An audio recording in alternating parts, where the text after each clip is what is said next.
大家好，欢迎收看爱上电子。一个用户呢，为了修电钻的夹头，把电钻拆开了。现在呢，拆的是非常的零碎，包括这个离合器的齿轮和夹头都已经拆碎了。现在呢，我们给它复原，看看是怎样安装的。首先把离合器内部6个滚珠上上。滚珠上完，我们把这个挡片给它上上。上完挡片以后，这还有一个这样的齿轮，把它向下安在这个凹槽里。安装完以后，我们把这4个竖着的钢珠放到相应的位置。后我们把这个外齿轮给它上上。外齿轮安装完毕，我们再把中间这个锁轮给它上上。锁轮上好以后，我们把上面这3个小的行星轮给它上上。行星轮上完以后，我们把这个挡片给它上上。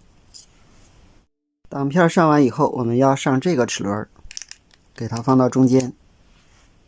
接着我们把它的调速外壳包括内部的齿轮给它上上，然后用螺丝上紧。螺丝上好以后，我们把这个行星轮再给它上上，中间一共是5个行星轮。上完行星轮，我们再把中间这个齿轮给它上上。齿轮上完以后，我们要把这个齿轮给它上上。上上完以后，我们再把上面这个行星轮上完，基本上就完成任务了。上完行星轮，最后把外边的这个盖板给它盖上。盖上以后，我们把这个电机按着这个凹槽给它拧上就可以了。上完以后，我们把它安装到这个壳里。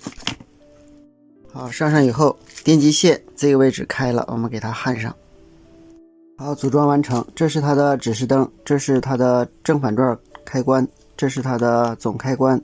下边还有一个长管，它的型号是 IRF3205，它是110安的。好，下面我们把它的壳上上。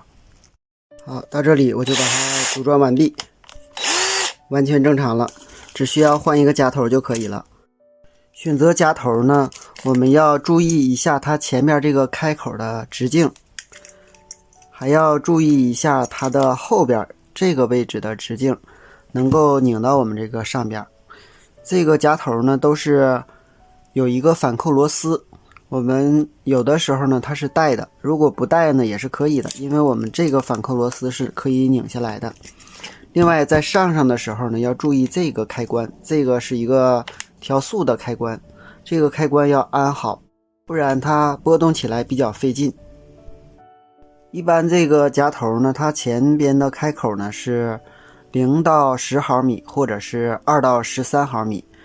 这个呢，它是一个20伏的手电钻，它的个头比较大，所以呢，它是一个13毫米的。好，今天咱们就到这里，谢谢大家，再见。